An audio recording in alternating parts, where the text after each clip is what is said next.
So just the other day at church, I saw these two shelves somebody installed, and I thought, I could build these. I could make a video building these. Here's my video of me building these shelves.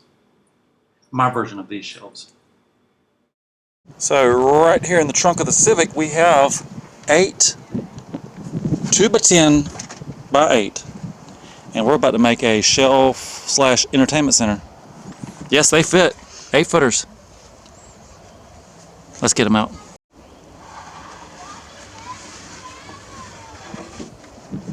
So I'm out in the wood shop. We've got the 2x10 by 8s unloaded. There's one here on the radial arm saw.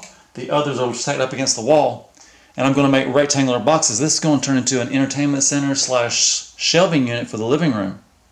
Now the goal, I'm going to make rectangular boxes, and the width of it will be exactly half the length of it, so you can stack them in various random ways like bricks. I'll show you what I'm talking about. And we're also going to go the least amount of waste possible. So the way I'm going to measure these, I'm going to have the ends are going to be 13 inches, and then the lengths will be 23 inches. When you put the 13-inch, kind of like the caps on the end of the box, it'll be 26 by 13. Half the width, twice the length. Let me cut some and show you what I'm talking about.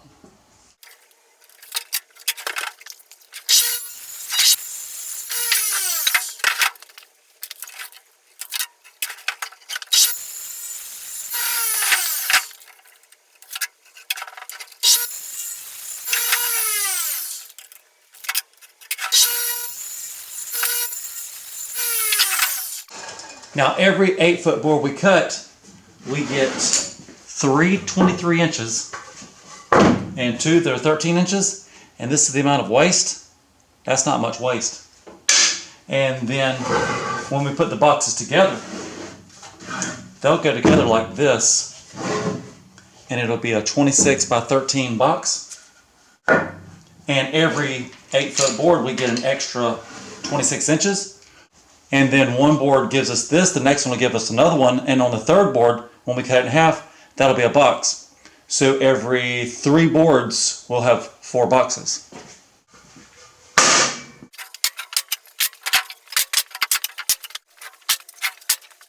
So I'm out here in the wood shop, and I've got 1, 2, 3, 4 of these rectangles built, and I've got the ends for 1, 2, 3, 4, 5 more of them ready to go. I pre-drilled, put screws in. When I put these together, I put glue on the long board, then I put a nail here with the air gun, a nail there with the air gun, and then screw in all 4 screws, flip it over and repeat, and then we'll have another box.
So I'm back out in the wood shop, and I've got 9 boxes built, and it is now time to do a little staining.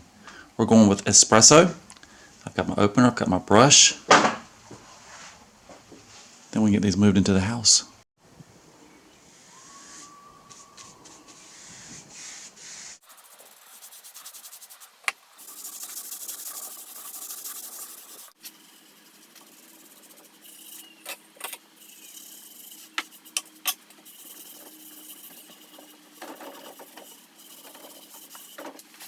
So I'm back working on the shelves, and in my living room I've got a 6-inch tall baseboard. It's 3/4 inch wide.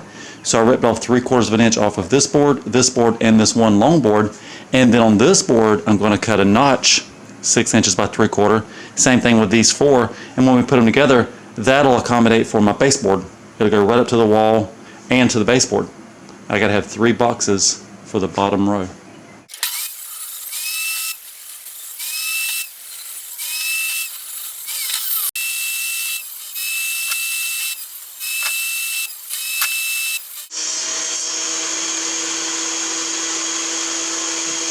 So I've got this box built. It's square, it's put together, it's glued, it's nailed, and I've got this extra piece in there. This piece holds this box square. This board was cut square, and now the box is going to be square.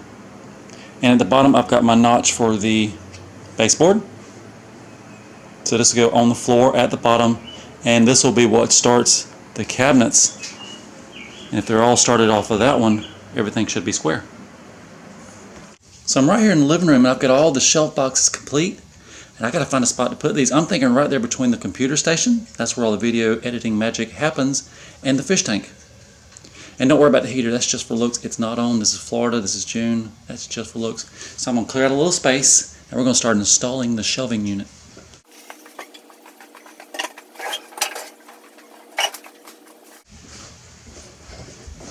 This is going to be my cornerstone box. That's the one that's got the extra wood keeping it square. It's got the notch to go around the baseboard. It'll probably go on this side.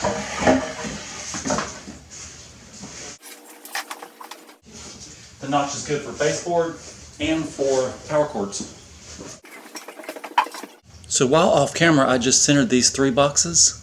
That's where they have to go. They're slightly off center. Here, let me go close up. Now if we measure from this left box to the window trim, it is 6 1/8 inches. If we go to the right box to the window trim, it is about 6 3/4.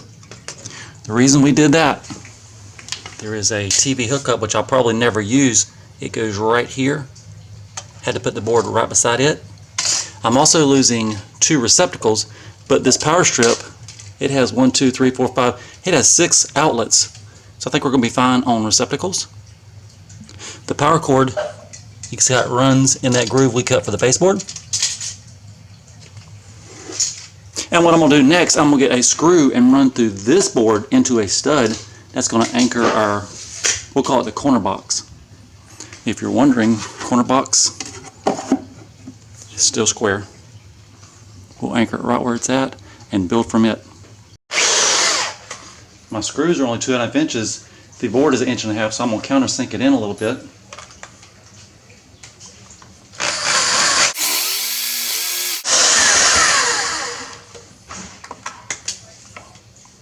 That'll put the screw that much deeper into the wall stud.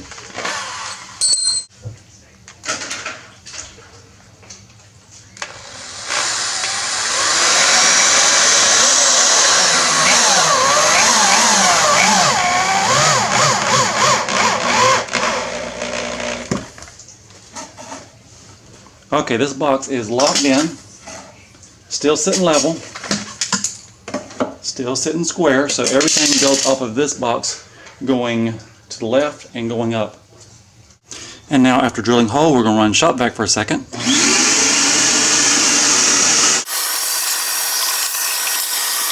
And I just came back from the wood shop. I jumped up on the table saw and I chopped this corner out, and I made a notch here for the receptacle. That way it'll butt up to the wall. And if you miss a spot, this will never be seen. Don't worry about this. Didn't have to do this, didn't have to do that. This, yes, but these will never be seen. So if you say you missed a spot, don't worry about it. Now if we push it into place, it butts all the way up to the wall. No receptacle interference.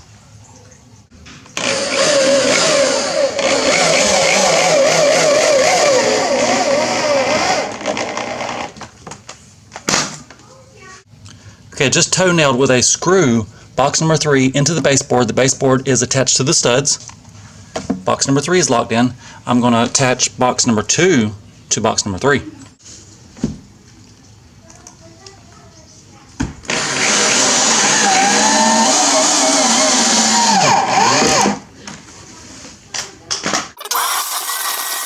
Okay, just came back from the wood shop, from the table saw, made one more notch. This will be the last notch. I can't see anything else that has to be notched. That's for the receptacle. And when we put it in place,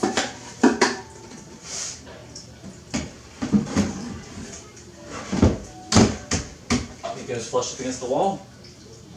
That level is done. I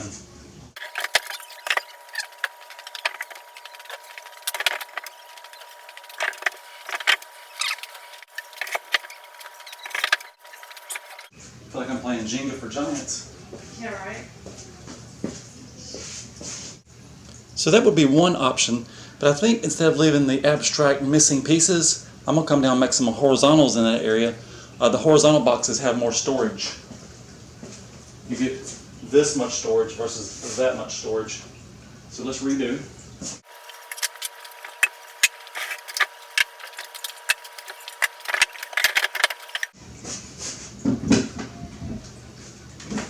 I don't know, maybe something more like that.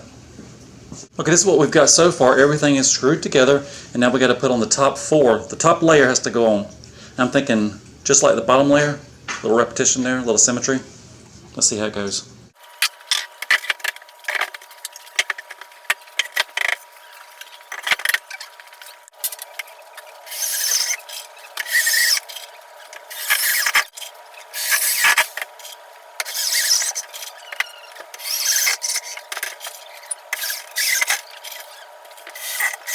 So we're up on top of the shelf, and the shelf has not been attached to the wall since down at the floor, and there's a lot of leverage. So we're going to put this L bracket here. First we have to find a stud, and of course I can't find the stud finder, so we're going to do this method. Sounds like right about there. Right about there. Let's see if that's really where the stud is.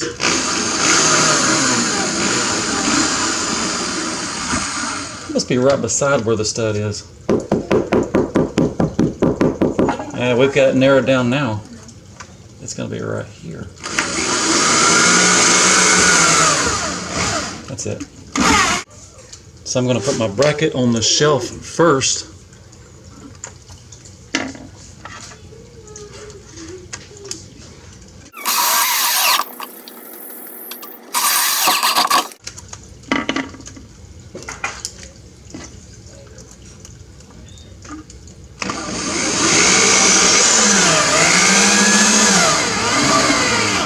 Pulls it up good and tight.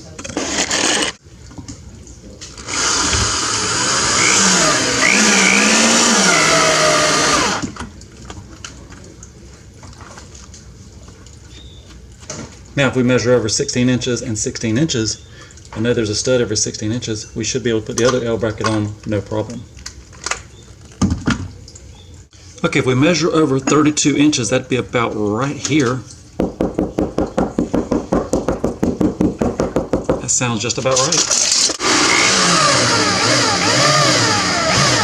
That's it.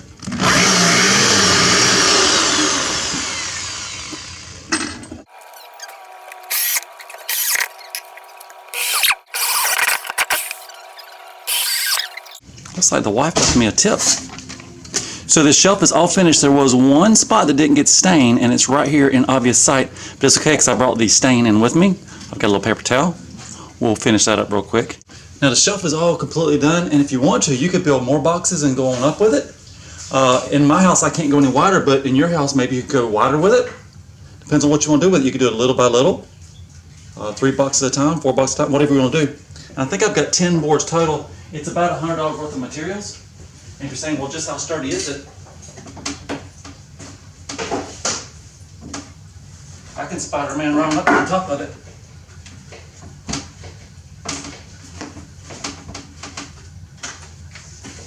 Now I built this shelving system for the wife, but maybe I could claim this one center box for my cars. This could be my garage.